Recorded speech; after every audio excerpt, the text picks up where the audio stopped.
Welcome back. పోలవరంలో CM Chandrababu పర్యటిస్తున్నారు. పోలవరం పనుల పురోగతిపై చంద్రబాబు సమీక్షించారు. క్షేత్రస్థాయిలో ప్రాజెక్టు పనులను పరిశీలిస్తున్నారు. నిర్మాణ వివరాలను హిల్ వ్యూ పాయింట్ దగ్గర సీఎం చంద్రబాబుకు ఇంజనీర్లు వివరించారు. Coffer dam, buttress dam, diaphragm wall తో పాటు గ్యాప్ 1, గ్యాప్ 2,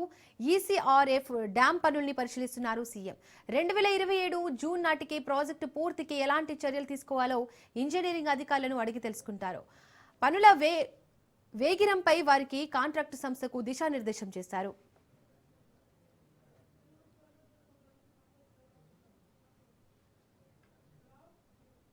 రైట్, ఇదే అంశానికి సంబంధించి మరింత సమాచారాన్ని మా ప్రతినిధి సంతోష్ అందిస్తారు. సంతోష్,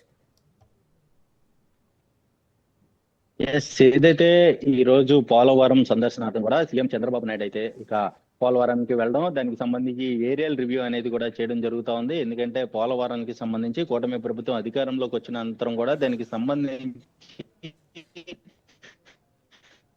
పనులు అనేది వేగవంతం జరుగుతున్నటువంటి నేపథ్యంలోనే ఎప్పటికప్పుడు మంత్రి అయితే కనుక సీఎం చంద్రబాబు నాయుడు ఆ పనులకి సంబంధించినటువంటి అంశాలన్నిటి కూడా పరిశీలించేందుకు ఇటు పోలవరం వెళ్ళడం కూడా జరుగుతోంది. దాదాపు ఇప్పటికే 88% అయితే కనుక ఈ యొక్క పోలవరం నిర్మాణ పనులు అనేది కూడా పూర్తయినటువంటి నేపథ్యంలోనే దానికి సంబంధించి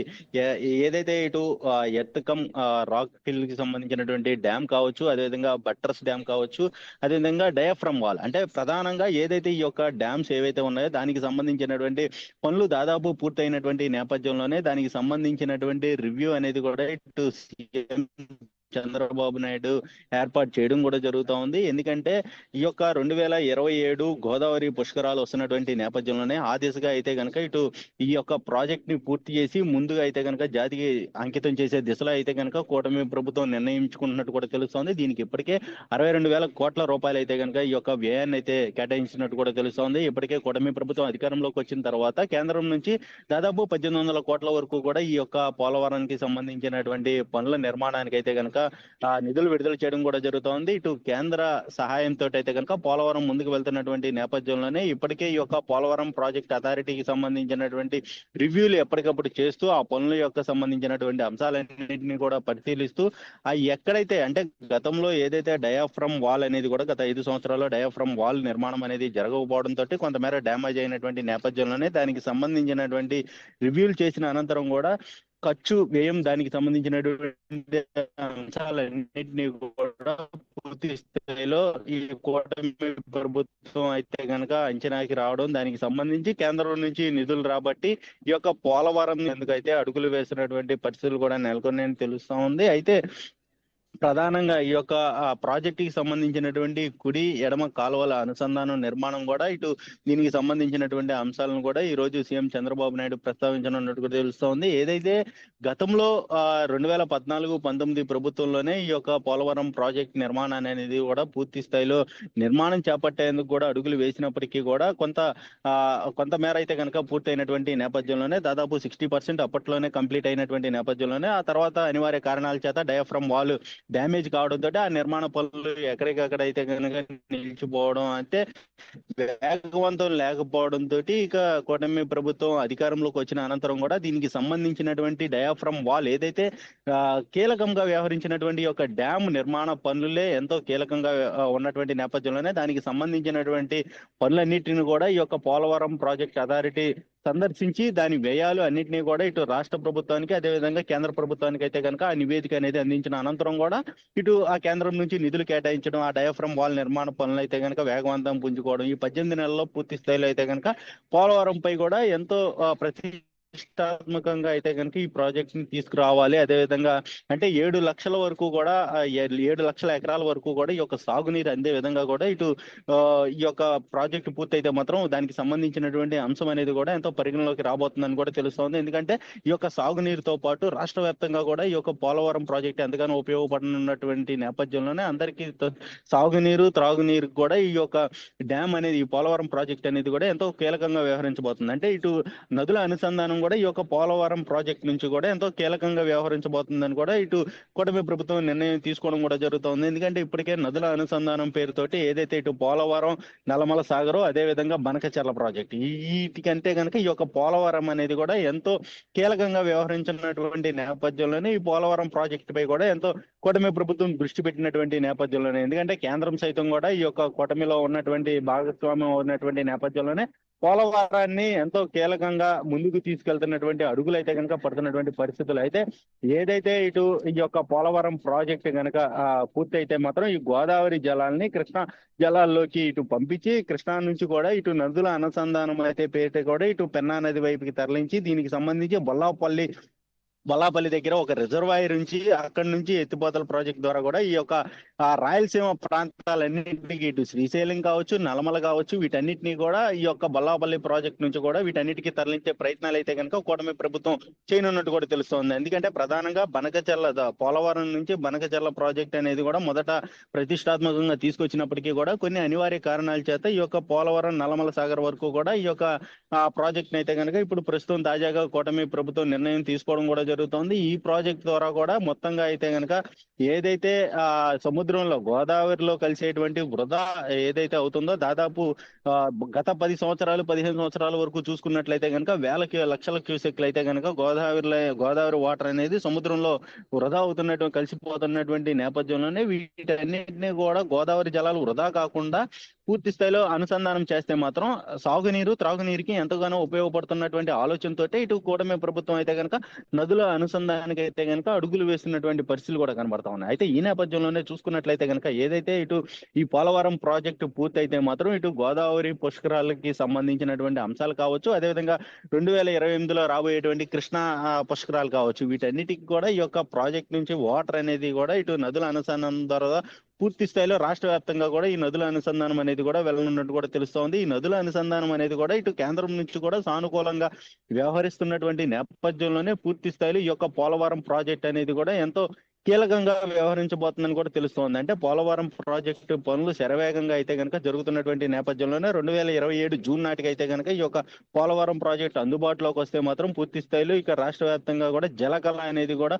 ఉట్టిపడుతున్నటువంటి నేపథ్యం అయితే కనుక కనబడుతున్నటువంటి పరిస్థితులు అయితే ఉండబోతా ఉన్నట్టు కూడా తెలుస్తోంది. అయితే ఈ యొక్క పోలవరం ప్రాజెక్టు పై కూడా ఎప్పటికప్పుడు గతంలో కూడా చూసుకున్నట్లయితే కనుక 2014-19 ప్రభుత్వంలో కూడా ఏదైతే ఈ పోలవరాన్ని ప్రతి సోమవారం కూడా పోలవరం డే ప్రకటించడం కూడా జరుగుతూ ఉంది. అప్పట్లో కూడా ఇటు ఏదైతే గతంలో కూడా చూసుకున్నట్లయితే కనుక నాటి ప్రభుత్వం టీడీపీ ప్రభుత్వంలో కూడా పోలవరానికి ఎక్కువగా ప్రయారిటీ ఇవ్వడం, దానికి సంబంధించి ప్రతి సోమవారం కూడా ఇటు ఆ పోలవరంకి వెళ్ళి ఆ పోలవరం పనులు పర్యవేక్షించడం, దాంతో పాటుగా ఇక ఎంత పర్సెంటేజ్ వెళ్తుంది వీటన్నిటినీ కూడా పూర్తి స్థాయిలో కేంద్ర సహాయ సహకారాలతోటి నిధులతోటి అన్ని విధాలుగా కూడా ఇటు 19 వరకు అడుగులు వేసినప్పటికీ కూడా 19 తర్వాత ఏదైతే కరోనా సమయంలో అయితే కనుక పనులన్నీ ఆగిపోవడం, నిలిచిపోవడం, అక్కడ ఉన్నటువంటి డ్యాములన్నీ కూడా ఒక మనుగడ కోల్పోవడం, దానికి సంబంధించి డ్యామేజ్ కావడం, వీటన్నిటి పరిస్థితుల్లో దృష్టిలో పెట్టుకొని మరోసారి ఇది 2024 కూటమి ప్రభుత్వం అధికారంలోకి వచ్చిన తర్వాత ఈ పోలవరం ప్రాజెక్టుపై దృష్టి పెట్టినటువంటి నేపథ్యంలోనే దీనికి సంబంధించి దాదాపు 88% పూర్తి చేసుకొని చివరి దశకి చేరుకోవడంతో ఇక 2027 జూన్ నాటికైతే కనుక అందుబాటులోకి రాబోతుందంటూ కూడా సీఎం చంద్రబాబు ప్రభుత్వం నుంచి వస్తున్నట్టు సమాచారం. అయితే ఈ నేపథ్యంలోనే ఈ రోజు CM Chandrababu Naidu aerial visit తర్వాత ఇక దీనికి సంబంధించి పోలవరం ప్రాజెక్ట్ కి సంబంధించినటువంటి వివరాలన్నీ కూడా అధికారులను అడిగి తెలుసుకోవడంతో పాటు ఇక మీడియా వేదికగా అయితే కనుక సీఎం చంద్రబాబు నాయుడు, మంత్రి నిమ్మల రామానాయుడు అయితే కనుక ఈ రోజు తెలియజేయనున్నట్టు కూడా తెలుస్తోంది. అదేవిధంగా ఇటు పోలవరం నుంచి దాదాపు బనకచెర్ల వరకు కూడా పూర్తి స్థాయిలో నదుల అనుసంధానం దిశగా అయితే కనుక అడుగులు వేయబోతున్నట్టు కూడా ఇటు కూటమి ప్రభుత్వం అయితే కనుక ఇప్పటికే తెలియజేస్తున్నటువంటి పరిస్థితుల్లో నదుల అనుసంధానంతో లక్షల ఎకరాలు అయితే కనుక ఈ యొక్క సాగునీరు ఇబ్బంది లేకుండా కూడా ఈ యొక్క నదుల అనుసంధానంతో సస్యశ్యామలం అవబోతుందంటే, అంటే ఉత్తరాంధ్ర నుంచి దాదాపు ఇటు రాయలసీమ వరకు కూడా ఎకరాలన్నీ కూడా పంట పొలాలన్నీ కూడా సస్యశ్యామలం కాబోతున్నటువంటి పరిస్థితులు కూడా నెలకొన్నాయంటూ కూడా కూటమి ప్రభుత్వం భావిస్తుంది. అయితే ప్రధానంగా రాష్ట్రంలో రాయలసీమని సస్యశ్యామలం చేసే దిశగా, అంటే పచ్చని పొలాలుగా కూడా తీర్చిదిద్దే విధంగా కూడా ఈ యొక్క పోలవరం ప్రాజెక్టు ఉండబోతున్నటువంటి నేపథ్యంలోనే దీనికి సంబంధించి ఈ పోలవరం ప్రాజెక్టు పూర్తయితే అంటే గోదావరి జలాలు సముద్రంలోకి వృధా అవుతున్నటువంటి నేపథ్యంలోనే ఆ జలాలన్నింటినీ కూడా నదుల అనుసంధానం చేస్తే మాత్రం ఇక అన్ని రాష్ట్రాల్లో ఉన్నటువంటి కాలువల నదులు కావచ్చు వీటన్నిటిని కూడా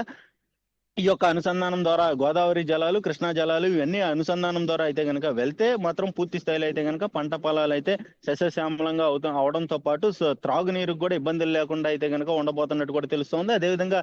ఏదైతే రిజర్వాయర్లు కూటమి ప్రభుత్వం అధికారంలోకి వచ్చిన తర్వాత రిజర్వాయర్లు కట్టుతున్నటువంటి నేపథ్యంలోనే ఏదైతే రిజర్వాయర్లో మనకి స్టోరేజ్ ఉండే విధంగా కూడా అంటే ఇటు వర్షాల అనంతరం కూడా కొన్ని కీలకమైనటువంటి సమయాల్లో కూడా ఎంతో అవసరమవుతున్నటువంటి నేపథ్యంలోనే నీటిని వాటన్నిటిని కూడా స్టోరేజ్ చేసుకొని అవసరమైనటువంటి నేపథ్యంలోనే ఇప్పుడు ఆ నీటిని తరలించే విధంగా కూడా ఇటు రిజర్వాయర్ని నిర్మించేందుకు కూడా కూటమి ప్రభుత్వం ప్రణాళికలు సిద్ధం చేయడం కూడా జరుగుతోంది. అయితే ఈ నేపథ్యంలోనే రాయలసీమలోనే పలు కీలకమైనటువంటి ప్రాజెక్టులు ఉంటున్నటువంటి నేపథ్యంలోనే ఆ ప్రాజెక్టులకు అనుసంధానంగా రిజర్వాయర్లను కట్టిస్తే మాత్రం ఇక దానికి సంబంధించి రాయలసీమ ప్రాంతంతో పాటు కొన్ని ప్రాంతాలు అయితే కనుక ఎటువంటి ఇబ్బందులు లేకుండా గతంలో ఎడారిగా ఉండేటువంటి రాయలసీమని ఇప్పుడు సస్యశ్యామలం చేసే దిశగా అయితే కనుక అడుగులు వేయబోతున్నటువంటి నేపథ్యంలోనే దీనికి సంబంధించి ఇప్పటికే కేంద్రం తోటి మాట్లాడడం కూడా జరుగుతోంది. ఎందుకంటే ఈ యొక్క నల్లమల సాగర్ ప్రాజెక్టు కావచ్చు, అదేవిధంగా బనకచెర్ల ప్రాజెక్టు కావచ్చు, వీటన్నిటినీ కూడా పూర్తయితే కనుక అంటే కేంద్రం సహాయ సహకారాలతో పాటు అదేవిధంగా పొరుగు రాష్ట్రమైనటువంటి తెలంగాణ రాష్ట్రానికి ఎటువంటి ఇబ్బందులు లేకుండా సామరస్యంగా చర్చించుకున్న అనంతరం కూడా దీనికి సంబంధించినటువంటి అంశాలన్నీ కూడా ఎంతో కీలకంగా ముందుకు వెళ్ళబోతున్నట్టు కూడా తెలుస్తోంది. దీంతో పాటు ఏదైతే ఇటు కేంద్రం నుంచి ఒక కమిటీ అనేది కూడా వేస్తున్నటువంటి నేపథ్యంలోనే జల వివాదాలకి తావు లేకుండా ఇరుగు రాష్ట్రాలు సఖ్యతతోటి ముందుకెళ్లే విధంగా కూడా అడుగులు వేయబోతున్నట్టు కూడా తెలుస్తా ఉంది. మొత్తంగా చూసుకున్నట్లయితే కనుక ఈ యొక్క పోలవరం ప్రాజెక్ట్ ని పూర్తి చేస్తే మాత్రం రాష్ట్ర వ్యాప్తంగా కూడా అనేక సమస్యలు అనేది కూడా తీరనున్నట్టు తెలుస్తా ఉంది. పూర్తయ్యే అవకాశం ఉంది. అటు తెలంగాణ అభ్యంతరాలకు ఎలా సమాధానం చెప్తోంది? ఏదైతే ఈ యొక్క పోలవరం ప్రాజెక్ట్ అనేది 2027 జూన్ వరకు అయితే కనుక పూర్తి కానున్నట్టు కూడా తెలుస్తా ఉంది. ఏదేమైనప్పటికీ మరోవైపు ఈ యొక్క పోలవరం అదేవిధంగా నల్లమల సాగర్ ప్రాజెక్ట్ అనేది కూడా మొదట అందుబాటులోకి తీసుకురానున్నట్టు కూడా తెలుస్తోంది. ఇప్పటికే దీనికి సంబంధించినటువంటి అంశాన్ని కూడా తెలంగాణ అయితే లేవనెత్తుతున్నటువంటి పరిస్థితులు. ఎందుకంటే దీనికి సంబంధించినటువంటి మాకు నదీ జలాలు ఉండవు అంటూ కూడా మాకు జలాల అవసరాలు ఉంటాయి, దానికి సంబంధించి మొత్తం ఏపీ వినియోగించుకుంటుంది అన్నటువంటి నేపథ్యంలో దీనికి సంబంధించి ఒక కేంద్రం నుంచి ఒక కమిటీ అనేది కూడా వేయనున్నట్టు కూడా తెలుస్తోంది. అయితే ఈ యొక్క పోలవరం ప్రాజెక్టు పూర్తయితే మాత్రం దాదాపు ఈ వేల మెగావాట్లకి సంబంధించినటువంటి జల విద్యుత్తును కూడా వినియోగించుకోనున్నటువంటి నేపథ్యంలోనే ఈ యొక్క పోలవరం ప్రాజెక్టు జీవనాడిగా మారబోతున్నట్టు కూడా తెలుస్తోంది. రాష్ట్ర జీవనాడి అయినటువంటి పోలవరం పూర్తయితే మాత్రం ఇటు జల విద్యుత్ కావచ్చు, అదేవిధంగా సాగునీరు, త్రాగునీరు అనేటువంటి అంశాలన్నీ కూడా ఇక ఎటువంటి ఇబ్బందులు లేకుండా అందుబాటులోకి రానున్నటువంటి నేపథ్యంలోనే ప్రధానంగా పోలవరం ప్రాజెక్టు పూర్తయిన అనంతరం కూడా ఇక కీలకమైనటువంటి అడుగులు ఇటు పోలవరం, నల్లమల సాగర్ అనంతరం కూడా ఇటు అక్కడి నుంచి నల్లమల సాగర్ నుంచి బనకచెర్ల ప్రాజెక్టు వీటన్నిటిని కూడా ఇటు దశల వారీగా అయితే నిర్మించేందుకు ప్రభుత్వం నిర్ణయం తీసుకున్నటువంటి పరిస్థితులు, దానికి సంబంధించినటువంటి ఖర్చులు కావచ్చు, వీటన్నిటిపై కూడా ఇప్పుడు కేంద్రం దృష్టికి తీసుకెళ్తున్నటువంటి నేపథ్యంలోనే మరోవైపు తెలంగాణ రాష్ట్రంతో ఉన్నటువంటి వివాదాలు ఏవైతే ఉంటాయో వాటన్నిటిని సామరస్యంగా చర్చించుకున్న అనంతరం కూడా ఈ యొక్క ప్రాజెక్టు పూర్తయ్యే దిశలో అయితే కనుక అడుగులు వేయబోతున్నట్టు కూడా తెలుస్తోంది. అయితే ఇప్పటికే ఈ యొక్క పోలవరం నల్లమల సాగర్ ప్రాజెక్ట్ కి సంబంధించి సుప్రీంకోర్టులో ఉన్నటువంటి నేపథ్యంలోనే దానికి సంబంధించినటువంటి అంశాలపై కూడా ఇటు ఏదైతే ఒక తీర్పు వచ్చిన అనంతరం ఒక కమిటీ అనేది కేంద్రం నుంచి ఒక కమిటీ ఇటు తెలంగాణ అదేవిధంగా ఏపీకి సంబంధించినటువంటి అధికారులతో పాటు మంత్రులతో ఈ యొక్క కమిటీలో ఉన్నటువంటి పరిస్థితుల్లో కూడా ఇటు ఇవన్నీ సమస్యలన్నీ పరిష్కరించి ఆ కమిటీ ద్వారా అయితే గనక పూర్తయిన అనంతరం ఇక ఈ యొక్క ప్రాజెక్ట్ అనేది ముందుకు వెళ్ళబోతున్నట్టు కూడా తెలుస్తోంది. ఇప్పటికే ఈ యొక్క పోలవరం నల్లమల ప్రాజెక్ట్ కి సంబంధించి డిపిఆర్ అనేది సిద్ధమైనటువంటి నేపథ్యంలోనే ఇక కీలకమైనటువంటి ఏదైతే సుప్రీంకోర్టులో ఈ యొక్క సమస్య అనేది ఉన్నటువంటి నేపథ్యంలోనే తెలంగాణ ఏపీకి తెలంగాణ పూర్తిగా ఈ యొక్క ప్రాజెక్ట్ ని వ్యతిరేకిస్తున్నటువంటి నేపథ్యంలోనే దీనికి సంబంధించి ఇక సుప్రీంకోర్టు నుంచి తీర్పు అనంతరం ఈ యొక్క పోలవరం నల్లమల సాగర్ ప్రాజెక్ట్ అనేది కూడా ముందుకు వెళ్ళనున్నట్టు కూడా తెలుస్తా ఉంది. సంతోష, పోలవరం నల్లమల సాగర్ పై ముందుకెళ్లడంపై కసరత్తు ఏ విధంగా ఉంది? ఏదైతే ఈ పోలవరం నల్లమల సాగర్ అనేది కూడా ఏదైతే బనకచెర్ల స్థానంలో అయితే కనుక ఈ యొక్క ప్రాజెక్ట్ ని ప్రతిష్టాత్మకంగా తీసుకురావడం కూడా జరుగుతూ ఉంది. ఈ యొక్క పోలవరం నుంచి అదే విధంగా పోలవరం ప్రాజెక్ట్ నుంచి ఇటు కృష్ణా రివర్ నుంచి ఏదైతే ప్రకాశం బ్యారేజ్ దగ్గర నుంచి బొల్లాపల్లి ప్రాజెక్ట్ వరకు కూడా బొల్లాపల్లి దగ్గర ఒక రిజర్వాయర్ అనేది కూడా నిర్మించి ఆ రిజర్వాయర్ దగ్గర నుంచి దాదాపు ఇటు రాయలసీమ ప్రాంతానికి అంటే నల్లమల సాగర్ వైపు కూడా తరలించే విధంగా కూటమి ప్రభుత్వం అడుగులు వేస్తున్నటువంటి పరిస్థితి. ఈ యొక్క బొల్లాపల్లి ప్రాజెక్ట్ అనేది కూడా ఇప్పుడు కీలకంగా వ్యవహరించబోతున్నటువంటి పరిస్థితులు కూడా కనబడతా ఉంటాయి. ఎందుకంటే బొల్లాపల్లి ప్రాజెక్ట్ నుంచే కూడా వాటర్ వస్తే ఈ యొక్క బొల్లాపల్లి ప్రాజెక్ట్ నుంచే రాయలసీమ ప్రాంతాలు ఇటు శ్రీశైలం కావచ్చు, అదేవిధంగా నల్లమల సాగర్ కావచ్చు, అదేవిధంగా బనకచెర్ల కావచ్చు, ఈ యొక్క కీలకమైనటువంటి సోమశిల ప్రాజెక్టులు కావచ్చు, ఇటువంటి కీలకమైనటువంటి ప్రాజెక్టులకి అయితే కనుక ఈ యొక్క బొల్లాపల్లి ప్రాజెక్ట్ నుంచి కూడా ఈ నీరు అనేది కూడా తరలించనున్నట్టు కూడా తెలుస్తోంది. ఏదేమైనప్పటికీ రాయలసీమ ప్రాంతాన్ని సస్యశ్యామలం చేసే దిశగా అయితే కనుక అడుగులు వేసేందుకు ఈ యొక్క పోలవరం ప్రాజెక్ట్ అనేది జీవనాడిగా ఉండబోతా ఉంది. అదే విధంగా ఇది ఒక ప్రధానమైనటువంటి మూల స్తంభంగా అయితే కనుక ఉన్నట్టు తెలుస్తా ఉంది. ఎందుకంటే రాష్ట్ర వ్యాప్తంగా కూడా ఎంతో కొరత, ఇటు విద్యుత్ కావచ్చు, అనేక అంశాలు అయితే కనుక సాగునీరు కావచ్చు, అనేక విధాలుగా కూడా కొరత ఉన్నటువంటి నేపథ్యంలోనే ఈ పోలవరం ప్రాజెక్టు మాత్రం పూర్తయితే మాత్రం గోదావరి జలాలను అయితే ఈ యొక్క పోలవరం ప్రాజెక్టు నుంచి కుడి ఎడమ కాలువల ద్వారా కూడా ఇక వీటన్నిటిని అనుసంధానం అయిన అనంతరం కూడా ఇక నదుల అనుసంధానం అయితే కనుక ఇటు కూటమి ప్రభుత్వం నిర్ణయం తీసుకున్న అనంతరం కూడా ఏదైతే గోదావరి, కృష్ణ, అదేవిధంగా కృష్ణ టు పెన్నా ఇటువంటి నదులన్నింటినీ కూడా అనుసంధానం చేస్తే మాత్రం ఏదైతే వృధా అయ్యేటువంటి సముద్రంలో కలిసేటువంటి వృధా అయ్యేటువంటి వాటర్ ను మాత్రమే ఇటు గోదావరి ఏదైతే ఇటు దీనికి సంబంధించినటువంటి అనుసంధానం అనేది జరగబోతుందంటూ కూడా ఇటు కూటమి ప్రభుత్వం ఆలోచన కూడా చేయడం కూడా జరుగుతూ ఉంది. ఏదేమైనప్పటికీ ఈ యొక్క బొల్లాపల్లి ప్రాజెక్ట్ ఇటు పోలవరం ప్రాజెక్ట్ అనంతరం కూడా బొల్లాపల్లి ప్రాజెక్ట్ రిజర్వాయర్ అనేది కూడా ఎంతో కీలకంగా రాబోతుందని కూడా తెలుస్తోంది. ఈ యొక్క బొల్లాపల్లి ప్రాజెక్ట్ నుంచే కూడా అనేక ప్రాంతాలకైతే కనుక ఈ యొక్క గోదావరి, కృష్ణ వాటర్ అయితే తరలించే ప్రయత్నాలు అయితే కూటమి ప్రభుత్వం చేయబోతుందని కూడా ఎంతో ప్రతిష్టాత్మకంగా తీసుకురాబోతుందని కూడా తెలుస్తోంది. Right Santosh, thank you.